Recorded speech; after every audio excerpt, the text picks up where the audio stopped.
Okay, good afternoon, everyone. My name is Sabrina Kofer, and on behalf of Choice and ACRL, I'd like to welcome you to today's program, How Accessibility Statements Create a Better Library User Experience, which is sponsored by ProQuest, part of Clarivate.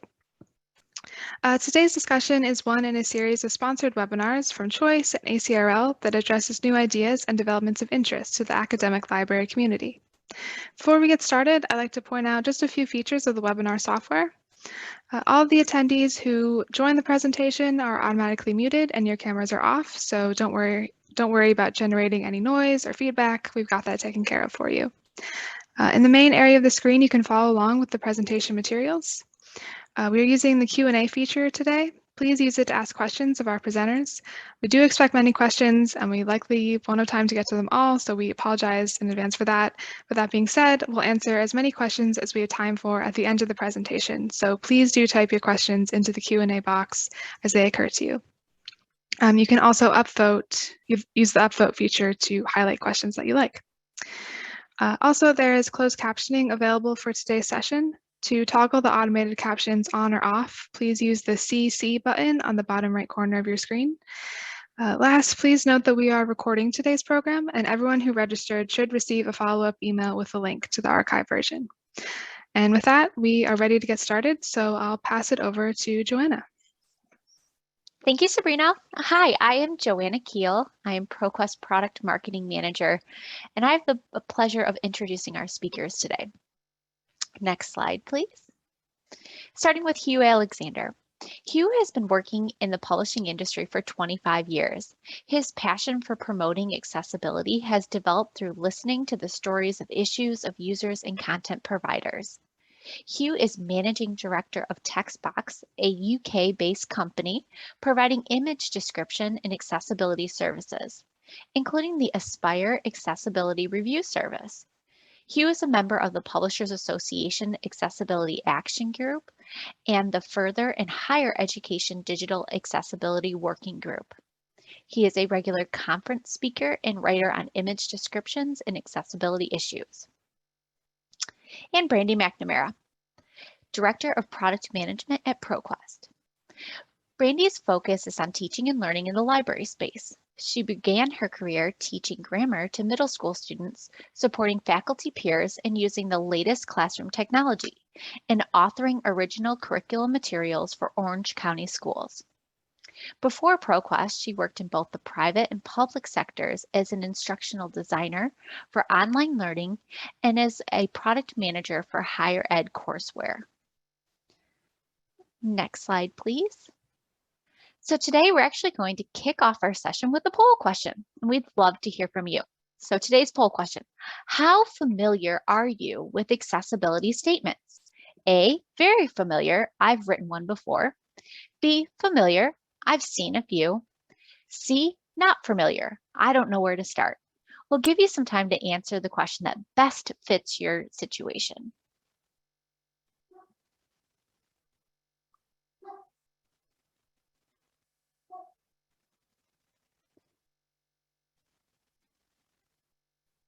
All right, so let's take a look at how the votes came in. All right, so it looks like the audience is very split between familiar and not familiar at all. We do have some familiar. So this is excellent. I'm so glad you're joining us because hopefully we can help you get to exactly what you need to do for your library. So with that, I'll turn it over to Brandy to get us started.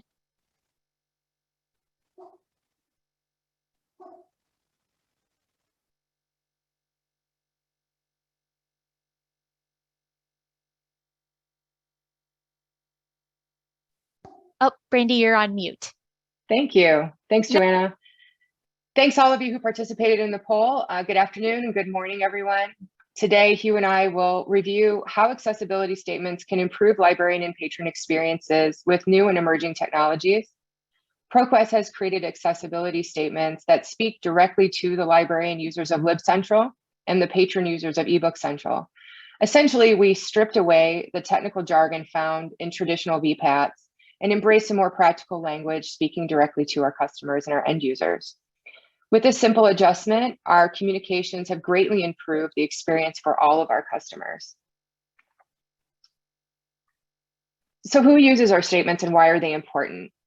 The American Disabilities Association defines protected individuals as a person who has a physical or mental impairment that substantially limits one or more of their major life activities, as a person who has a history or a record of such an impairment, or as a person who is perceived by others as having that impairment.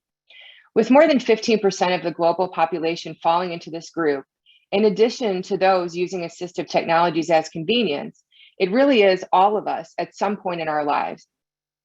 And designing for access equals good design for everyone and really makes everyone happy.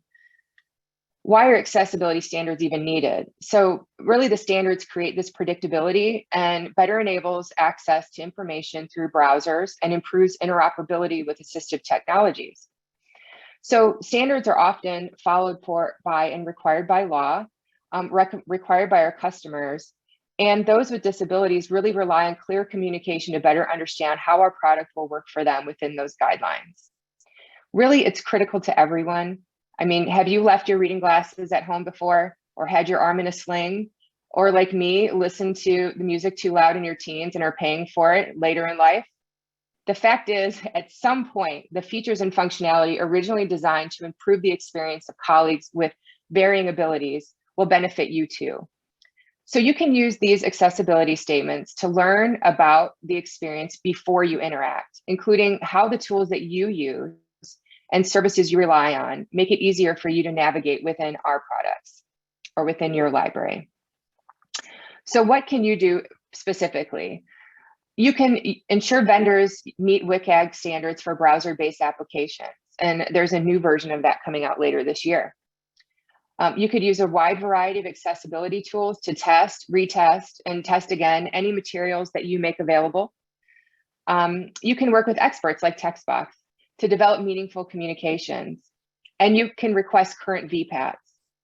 And finally, something as simple as just purchasing accessible format material will be greatly beneficial to all of your customers and your users. So what specific challenges do our accessibility statements solve for our customers? Primarily, the statements are created, as I said, for our end users, and they provide specific examples and reference tools to help to ensure that they have the best possible experience when using our products. Here on this excerpt on the screen here as an excerpt from our accessibility statement. We not only reference our tools that we use for testing, but we also recommend services like Bookshare. Bookshare is a service that provides accessible books for patrons with disabilities and the organizations that serve them in more than 80 countries around the world. So by simply writing this information in a user-friendly way, it increases the usability of your library resources and really reduces the stress of your patrons as it gives them clear instructions and paths for support. We are invested in continuing to improve our communication and revisit the statement annually, as well as make updates along the way as our technologies and service evolve and change. Since 2019, ProQuest has worked with you at textBOX to develop accessibility statements for a variety of products, not just eBook Central. It is really from their experience, Hugh and Alistair, and their expertise that we not only learned how to speak internally about accessibility more meaningfully, but we've really changed how we communicate this experience to our customers. So without further ado, I've handed over to Hugh from textBOX for more. Thanks, Hugh. Great. Thanks so much, Brandy. As my slides kind of transition and it kind of wakes up, there were two questions, I think, in already, which is good. One of them was, are the slides going to be available? Yes, they are. So please, I've got hundreds and thousands of slides, so it's going to be a whistle-stop tour. So please don't sit there writing things down. All of the slides will be available. There will be links at the end, and there will be download links as well, so you can download the lists and criteria we're going to be talking about. So don't worry about copying all those down. So yes, slides are going to be available. The other question was about what a VPAT was. A VPAT is a voluntary product accessibility template, which is required as part of the procurement process by a lot of institutions. Basically, it's a really technical 40-page document that lists out all the accessibility features or things that don't work on a statement, or sorry, on a website. And they're based on the Web Accessibility Guidelines. So a VPAT is quite a technical document. We're going to be talking about accessibility statements, which kind of translate a VPAT into something that's kind of more user-friendly and just a little bit more useful for everyone. A VPAT can be quite a technical document full of kind of jargon, very useful. But an accessibility statement alongside that is really, really useful and handy. So without further ado, I'm going to try and move the slides along. There we go. We've gone too quick. And we'll go back. The knowledge funnel. Basically, this is kind of an overview of the publishing kind of ecosystem, really. So the kind of role that I play in terms of helping publishers, platforms, libraries creating their statement, it kind of fits in as part of this ecosystem. So the content is going from the creator, the book author or the journal article author, through to the publisher, to the platform provider, to the library, and then on to the user. And we have to kind of keep that user in mind when we're writing an accessibility statement at each stage of this process. So the publisher, the platform, and the library, each having a statement that kind of talks to each other, feeds off the information from the other statements, and then eventually provides the user with this kind of holistic view of the accessibility features of the platforms and the library.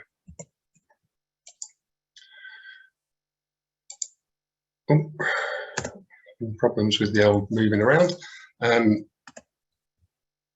content ecosystem. So today we're going to be talking, mainly focusing on publishers, platforms and libraries, and especially platforms and libraries, and how to write that statement in a user-focused way, so the user, when they're coming to your platforms, to your websites, can find the information they need and know how to use the content and access the content they need as part of their studies.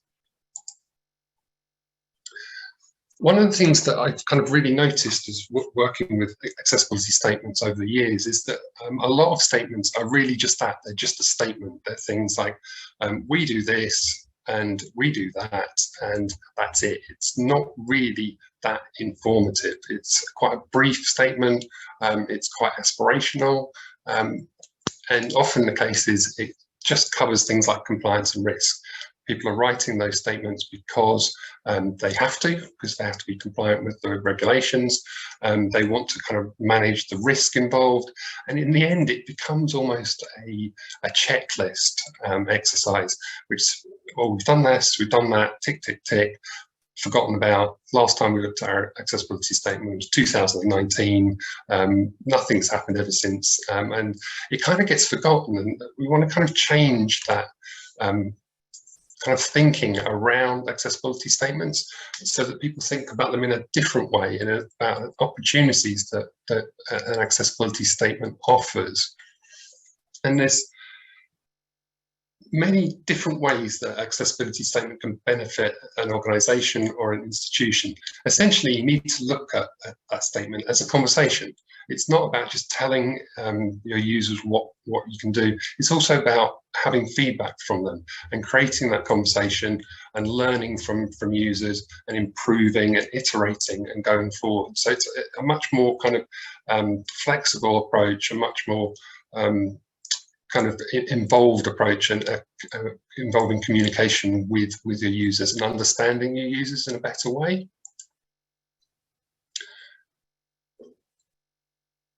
Essentially, you can think about an accessibility statement as a user guide. And if you think about it in that way, then you can introduce all the different kind of features that you want to tell your users about. So things like you've invested in all this intuitive design for your website or your platform, the features it has, and the tools and services that you offer as part of accessibility, kind of your accessibility project. Talk about the issues. Always good to be transparent about the difficulties you face. Users don't expect perfection. They realize that no website is absolutely perfect. And if you have issues, it's really great to outline them, provide workarounds, possible fixes, or just be honest and say, we haven't been able to fix this at all, but we're working on it. And talk about partnerships. If you're working with third parties and to improve your accessibility, it's an opportunity to talk about that.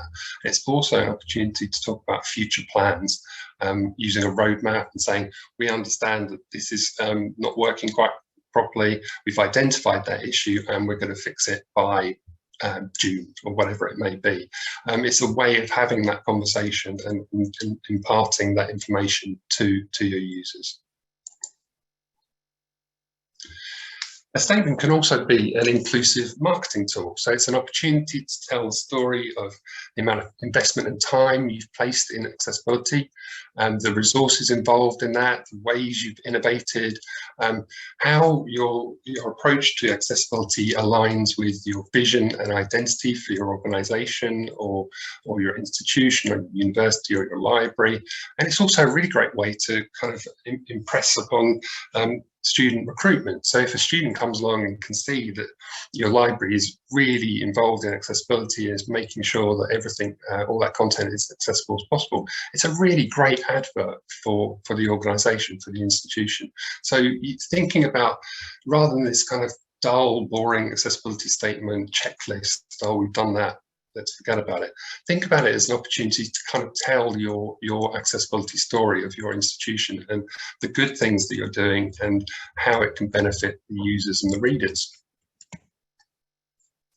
And remember, it's an ongoing conversation. So it's an opportunity for engaging with your users, also for getting feedback. Feedback is so important for improving your services and realizing that, because you might have bought these platforms that are all fantastic and you think, oh, that's great, pushed it out into the wild. And if you get feedback and say, actually, this doesn't quite work, it can be really eye-opening, because you may not have had the experience of a screen reader user accessing that content. So feedback is so important as part of that iterative process of improving the website or the platform. As I say, it's a great opportunity for learning and also for building community, listening to your users, really kind of benefiting from their feedback and showing that you care about them.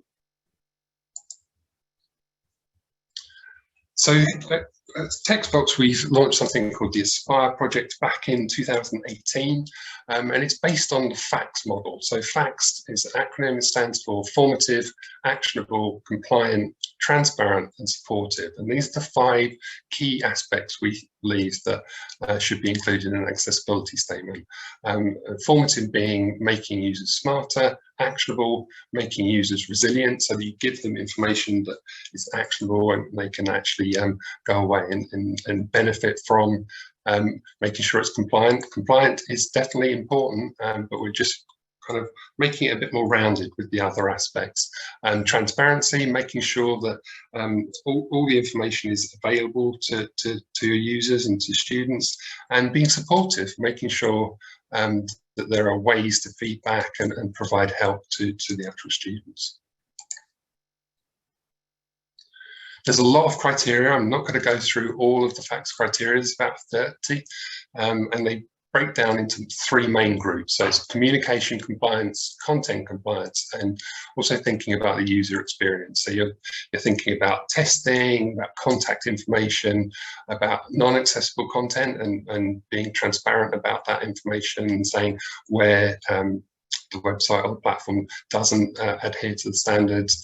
You're talking about roadmaps, and then the kind of user experience is more about navigation, being able to change colors and contrasts, alt text for images, navigation, whether forms actually work. If you've ever tried to use a form with a screen reader, it can be quite an experience. So I'm thinking about all these aspects in the round and making sure that they all work or work as good as possible for the user. So for part 1, we're going to talk about publisher platform statements. We're really going to concentrate on the platform, and we're going to use a case study for libcentral from ProQuest. And we've worked, as Brandy said, we've worked with ProQuest for a number of years on a variety of their statements for the main ProQuest platform, for eBook Central, and recently worked with them on libcentral. And as you can see there, the Aspire score is 100% for them. So Aspire is something we set up to measure the quality of accessibility statements within this kind of publishing ecosystem. So we measure publishers, libraries, and platforms as well. So we worked with ProQuest on the Lib Central platform. So I'm just going to talk you briefly through the anatomy of the Lib Central statement, which basically breaks down into 5 parts, which is an introduction, things that work, things that don't work, and including workarounds so that you can maybe make them work, things that help, and things we're working on in the future. So the introduction basically involves making sure that your statement is prominently positioned on the website or on the platform. Basically, it should be in the footer at the bottom of each web page, so that anyone who's on any page on your website can find that accessibility statement and click through to it. Ensuring that the statement is surfaced in Google searches. So if you type in ProQuest Lib Central accessibility, does it actually come back in the Google search? And the best result, of course, would be first, and I think it actually does. Make sure that to identify and remove out-of-date information and reflect updates. So don't just write the statement and think, oh, we've done that, and then forget about it for 2 years, because there will have been improvements in those 2 years. You would have done extra things, so make sure that it's updated and keep that conversation going with your users. And also it's an opportunity to explain your commitment to accessibility standards and how that aligns with the kind of organization's mission statement or vision or whatever you might call it at your institution. But why, it's basically the why of the statement. Why are you providing that information, and why do you think accessibility is important for your users? Things that work.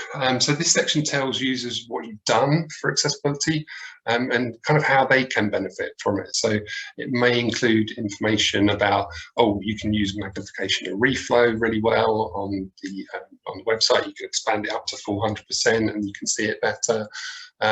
There's personalization options, easy for me to say, such as color contrast, so you can change the colors and backgrounds. That can help dyslexic users, for instance.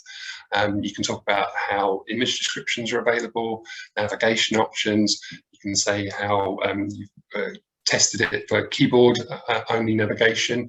Some users can't use a mouse, so using a keyboard to tab through each element in order so that it makes sense for the user, and things like interoperability with assistive technology. Does it actually work with screen readers? Issues and workarounds, these are the things that don't work. It's always good to inform users about any accessibility issues. So for a platform, for instance, it's good to talk about if there are any DRM, digital rights management restrictions. So they may interfere with screen reader users. So if it's got restrictions on there, it may stop screen reader users from accessing the content. Always good to manage expectations of the users beforehand, to say, look, you may experience problems here, rather than just say, leave them to it so they run into problems and think, oh, this doesn't work, this doesn't work. Always good to be transparent about what doesn't work.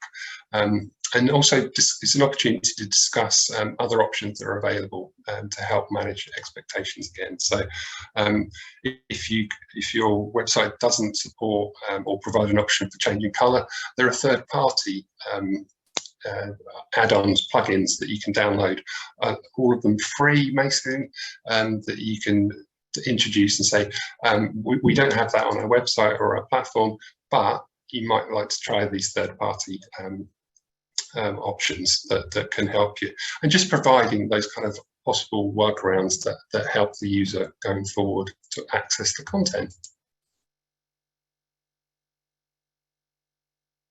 Next slide is being a little bit slow to load.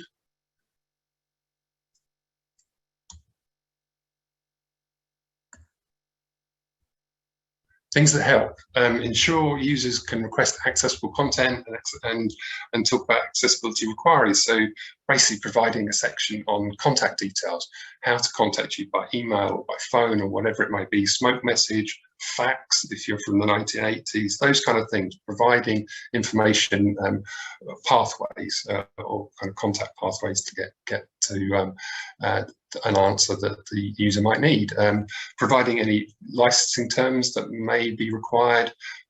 Also talk about typical response times. It's really important for a user to kind of have a framework to work with, to think, oh, if I submit a question, I can expect an answer within 5 working days or something like that. Some platforms are really, really quick, 24 hours time. Response time, but always good to provide a kind of an estimate of the time it'll take to respond. And also for platforms in particular, it's really good to talk about accessibility organisations such as Bookshare and Access Text, where users may be able to get an accessible copy in a quick way, rather than having to go directly to a publisher. So Bookshare and Access Text have hundreds of thousands of books available. So always worth providing those options to users. The things we're working on section talks about accessibility testing, the roadmap, providing information about what you've discovered, kind of issues you've discovered and how you're dealing with them, opportunities to engage with users, and also currency of information.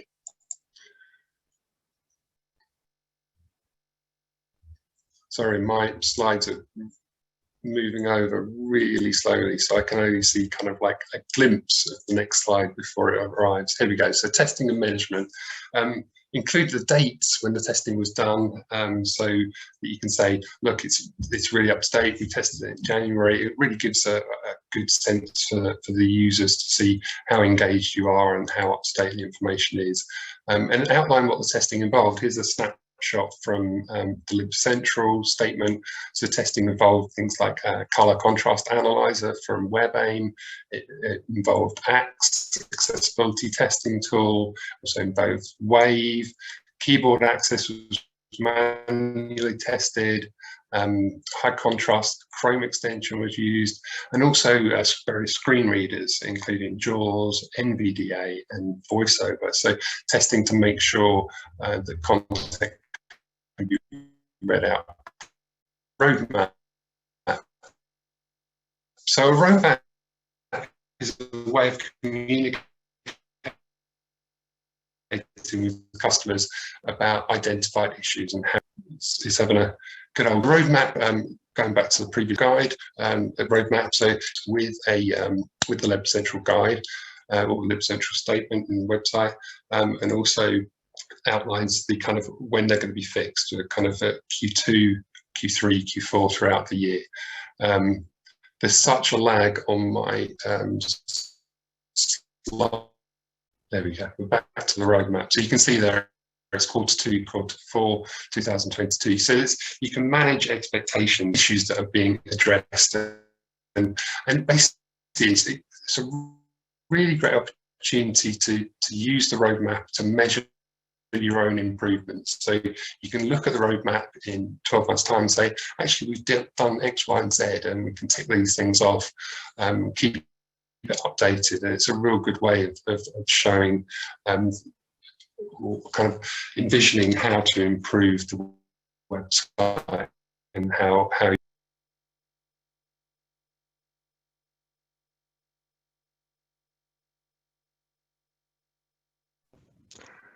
So Hugh's having some technical difficulties, but he mentioned his bandwidth and Wi-Fi is a little rough right now.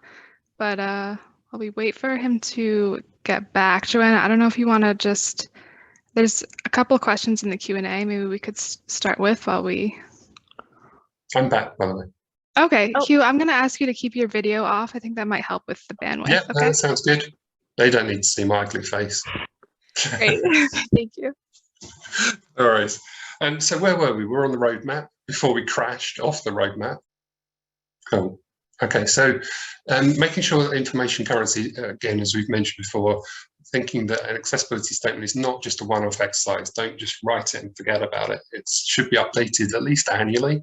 And it's an evolving document. It's a conversation with your users, and it's an opportunity for you to talk about the improvements you've made and make sure to kind of have the updates included. I've seen so many statements that said, oh, we're going to do this by summer of 2021, and you're kind of reading it in March 2022 thinking you haven't really updated your statement, and you might be missing out on a great story to tell. So always keep those statements up to date. So next slide, please.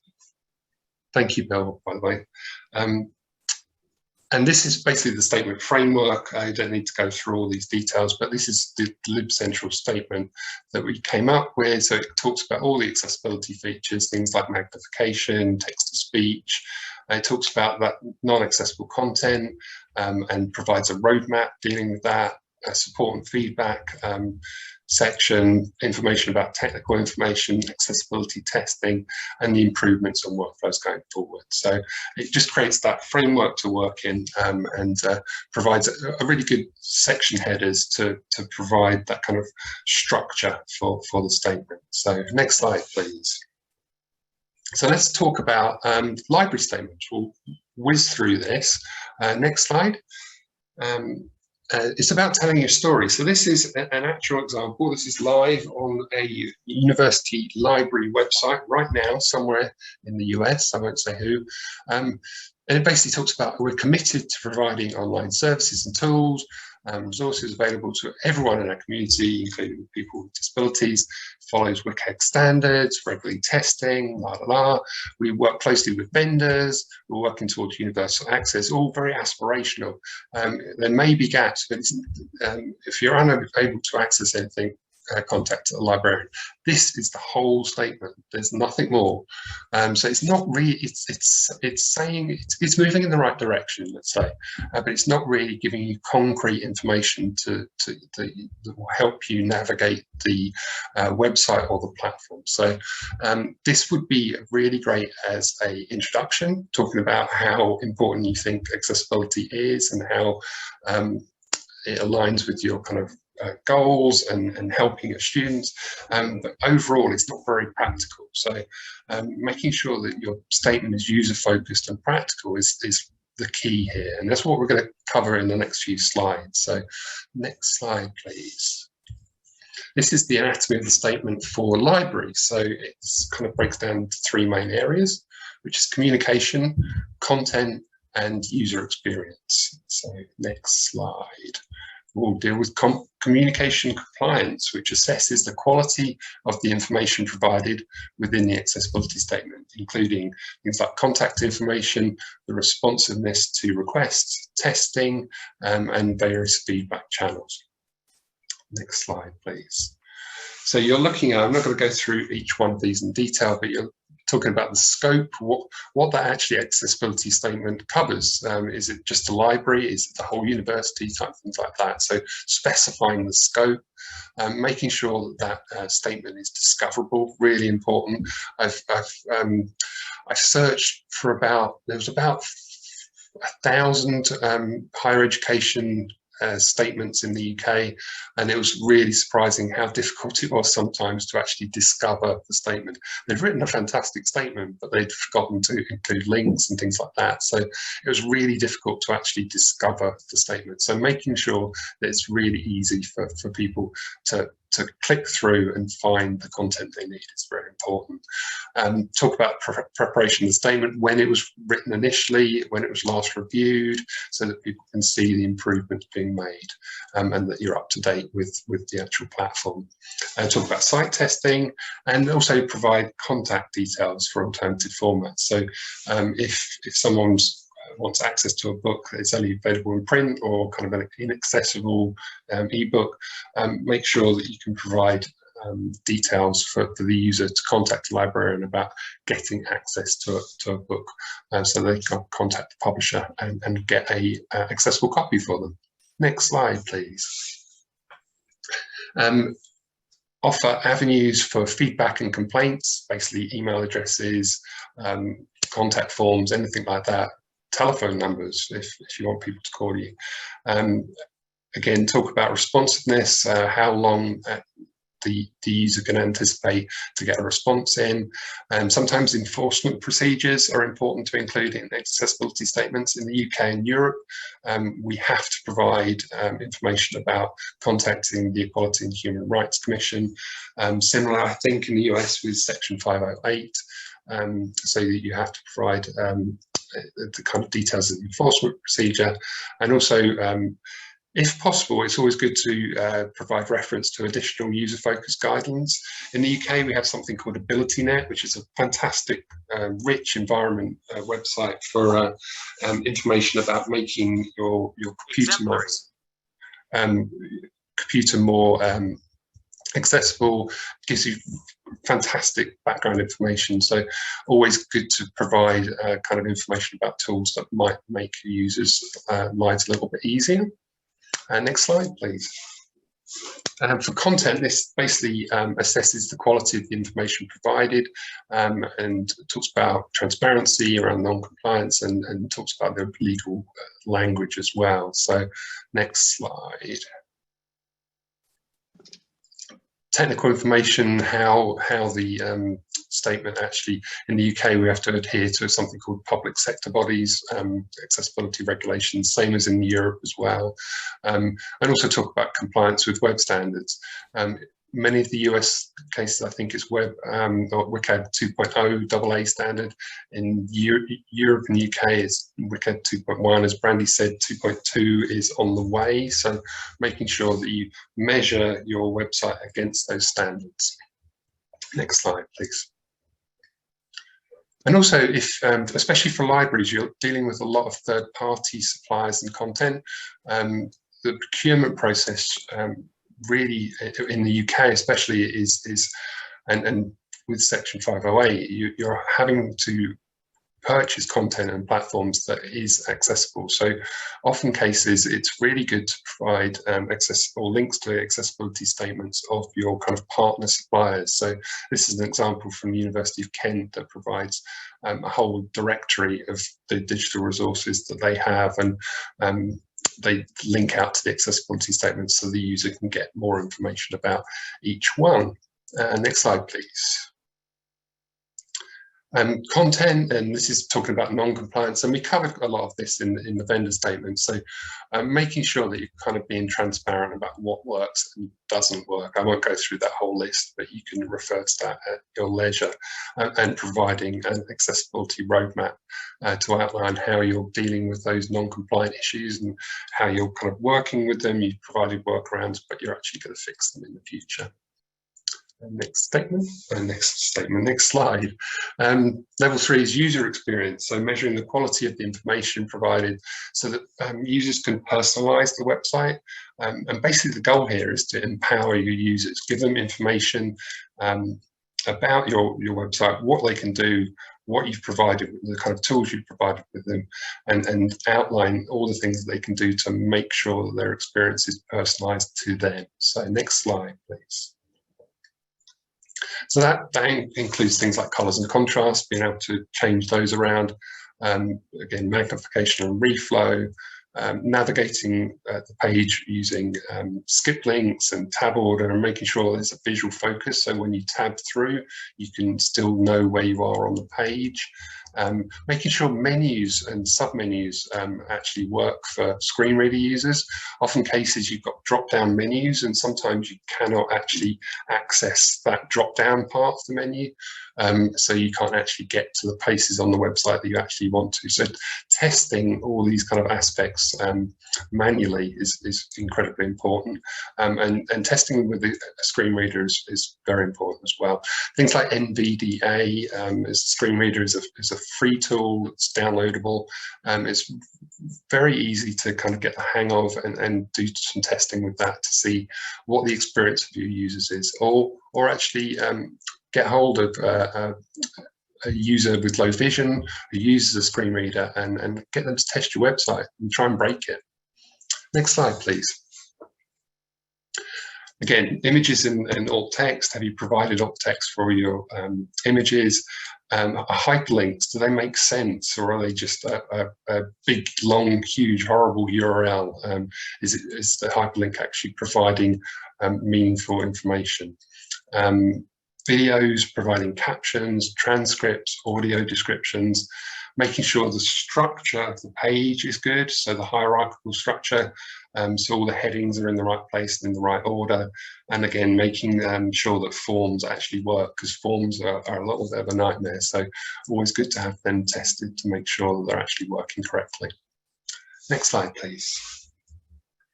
So that's kind of a lot of information raced through very quickly, so it can be a bit mind-boggling. So what we've tried to do at Aspire is kind of try and make this journey easier for librarians. So if we go to the next slide, what we've done with Aspire is we test the publisher and platform accessibility statements to make sure that they have this information.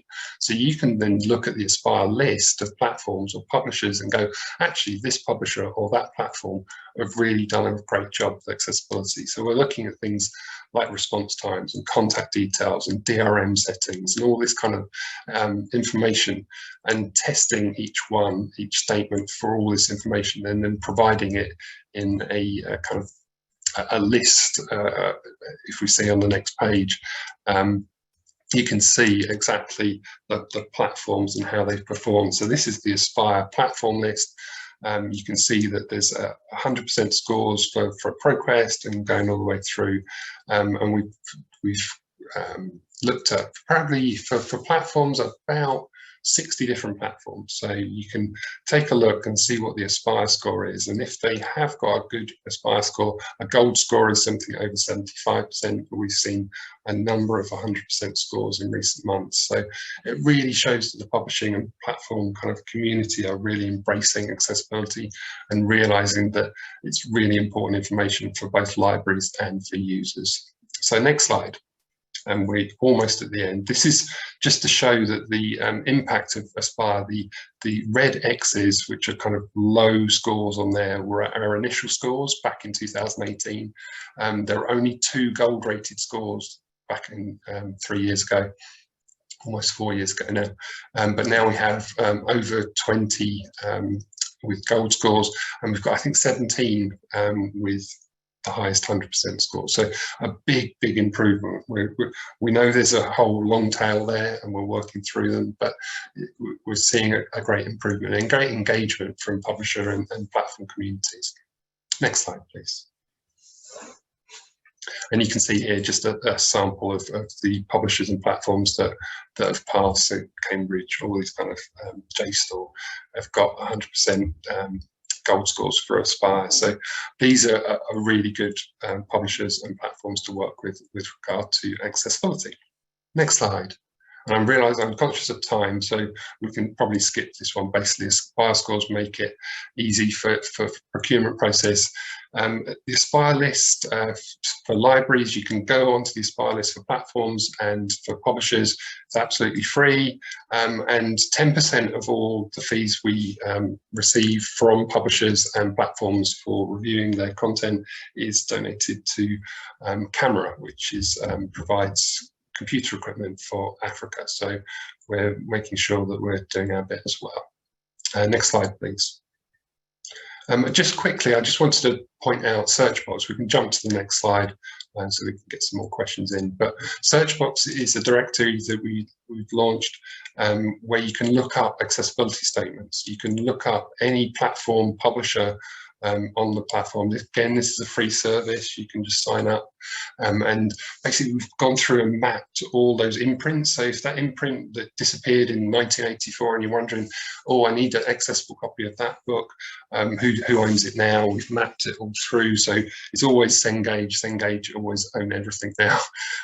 But you can type in your publisher or platform and find out the accessibility statement information there. So it's just a way of kind of consolidating all that information into one place, so you can search for it, which is hopefully makes your life easier.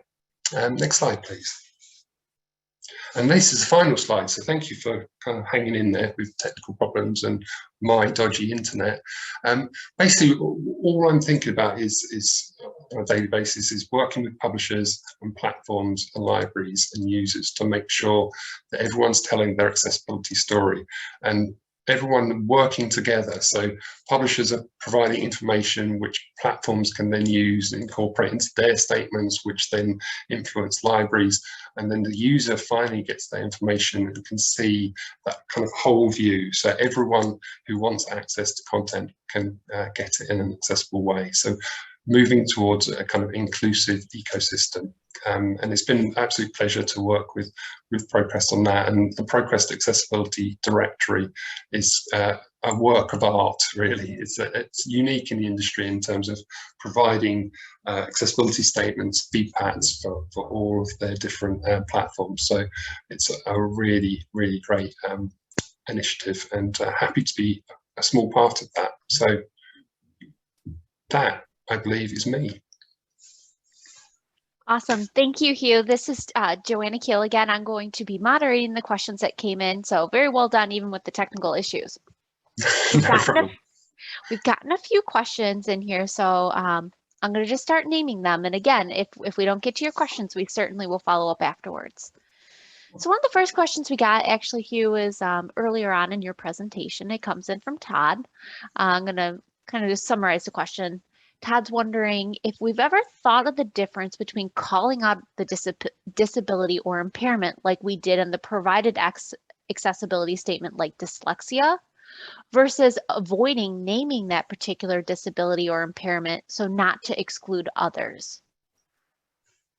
It's a good question, actually. I've seen one of the beauties of accessibility statements is you can write them in different ways. You need to include the same information overall, but you can break up that information in different ways. And I've seen statements that have had section headers that address different disabilities. So, for instance, dyslexia, or if you're a screen reader user, or if you have motor impairment, or whatever it may be, and listing out each one. So I thought that worked quite well. I think you can see that on Elsevier's Science Direct accessibility statement. They really kind of go into great details about each different accessibility feature, how it corresponds to different kind of disabilities, which works quite well.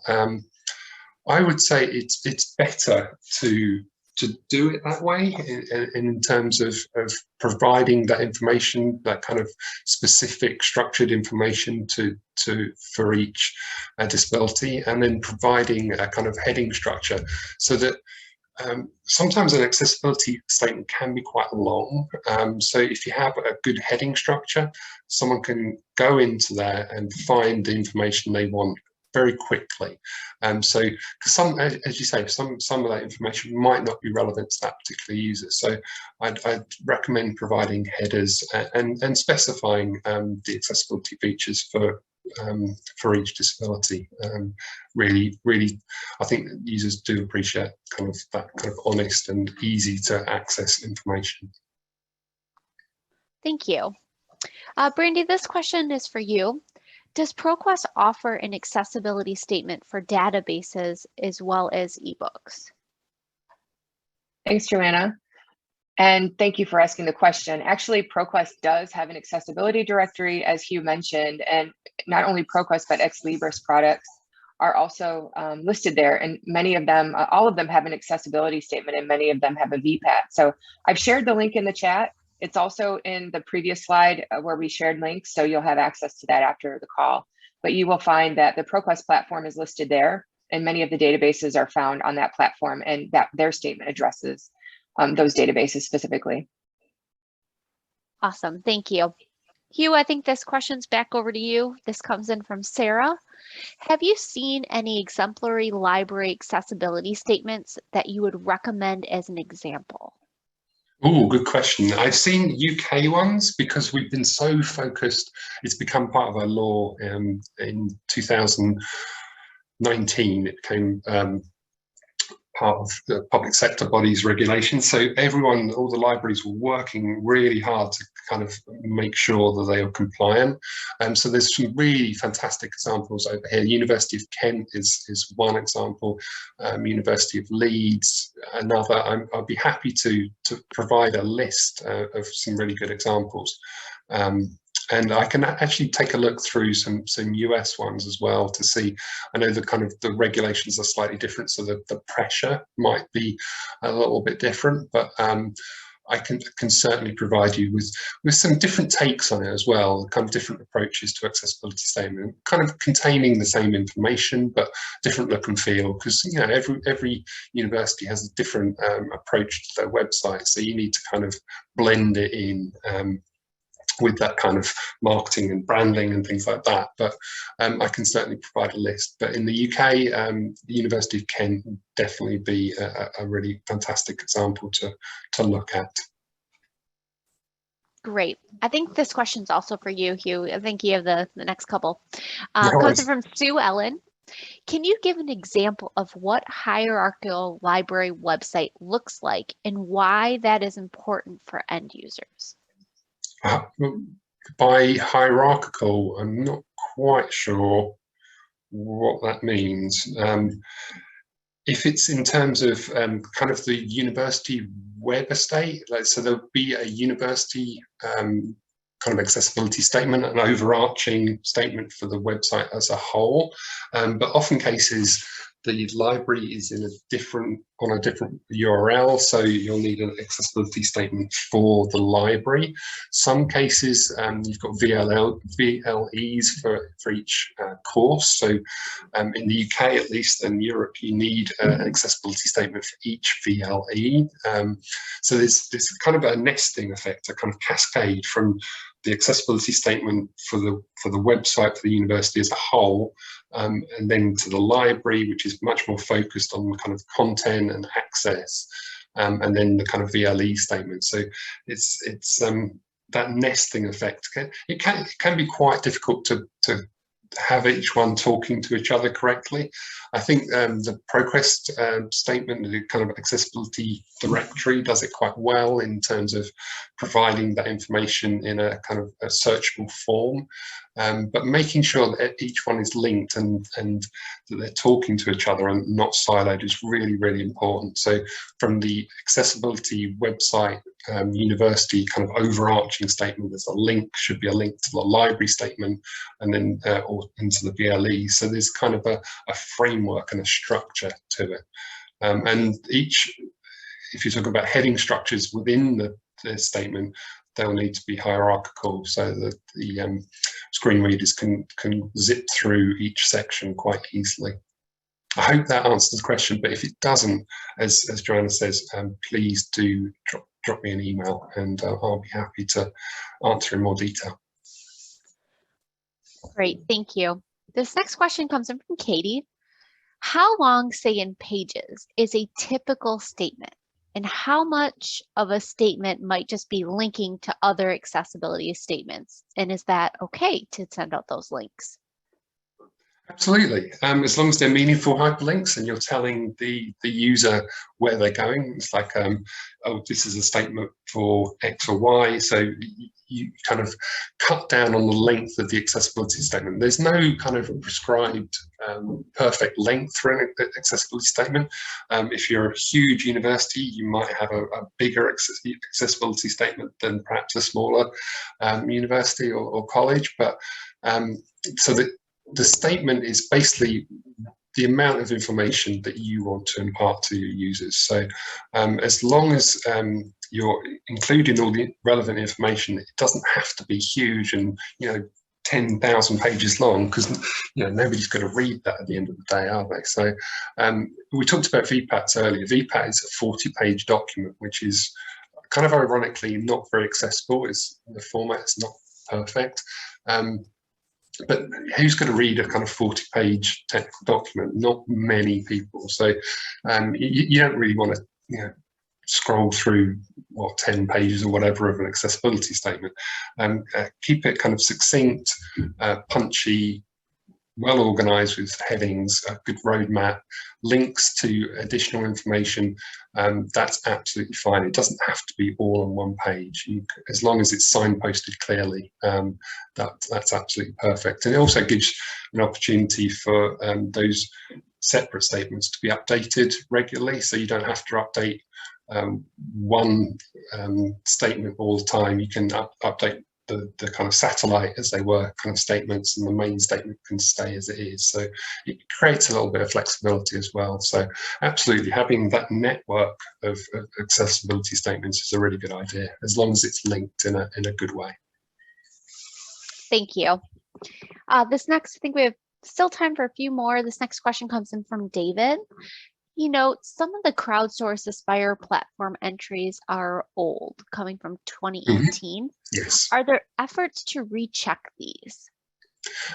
We reach out to publishers and platforms and ask if they would like to be checked again. Sometimes they don't respond, but we keep that information on there. And sometimes it works in the fact that I had a publisher come to me today and say, look, we'd really like to improve our score, and we're going to be working with them over the next week or so to see how they can improve their statement. So a lot of those statements are still low because they haven't updated anything, or they haven't provided more details for their accessibility statements, so we've just kept those on there. But we do encourage, and events like this really kind of make a difference, and we do encourage all librarians to that's the main driver of this process. And there's been librarians going to platform providers and publishers and saying that we'd really appreciate if you had an Aspire score, and that's pushed a lot of publishers and platforms to take part. So if you're talking to publishers or platforms and you see that they haven't got an accessibility statement that's you know, as informative as it could be, please do recommend they get in touch, and we can certainly help them improve and again tell that accessibility story and make sure to help librarians and make their jobs easier. I mean, librarians are busy enough as it is. They've got enough to think about kind of having to write accessibility statements for platforms and trying to work out how accessible a platform is. So basically, it's up to platforms and publishers to make a librarian's job a lot easier, and it's beneficial to everyone. Can I add to that one really quickly, Hugh? You know, we seek out every year to renew our statements. As I said, we kind of update them as we have changes in our technology. But since, you know, the original test that was done, in 2018, we've tested every year for eBook Central. And for the first time this year, last year, we added in Lib Central. So it's definitely to the advantage for everyone to continuously review those statements and keep them updated. Because then what you require also for your statements, those rubrics may also change as the new, you know, WCAG 2.2 comes out, for example. Exactly. No, it's always good. As I say, it's annual updates are fantastic, and we've seen platforms getting, like ProQuest, getting really involved and saying, annual updates, this is what we've done, X, Y, and Z during the year, and it's just really important to convey that information to libraries and to users. It's one of the issues that a lot of publishers and platforms have is that, or publishing in general, it's not that they're not doing this work in accessibility, they're just not telling anyone. And the accessibility statement is a really great opportunity to tell that story. So annual updates, more the merrier. Thanks, Hugh. Like Sabrina had mentioned, there is other questions that we are just not going to get to because of time. So because of that, I will remind the audience that thank you for those questions. We will certainly follow up. You are not forgotten. But just in the interest of time, I will turn it back over to Sabrina to wrap us up. Thanks, Joanna. And thanks so much to Hugh and Brandy for taking the time to present today. And Joanna for moderating the Q&A, and thanks to our attendees for your questions and comments and for bearing with some technical issues. I'd like to remind our viewers that we did record today's program, so be on the lookout for a follow-up email from Choice and ACRL with a link to the recording, as well as a copy of today's slides. Also, if you have a few minutes after the presentation to fill out a brief survey, we'd really appreciate it. Thanks again to all of you out there for joining us. We hope you learned something new from the session, and we hope to see you again in the near future on another webinar.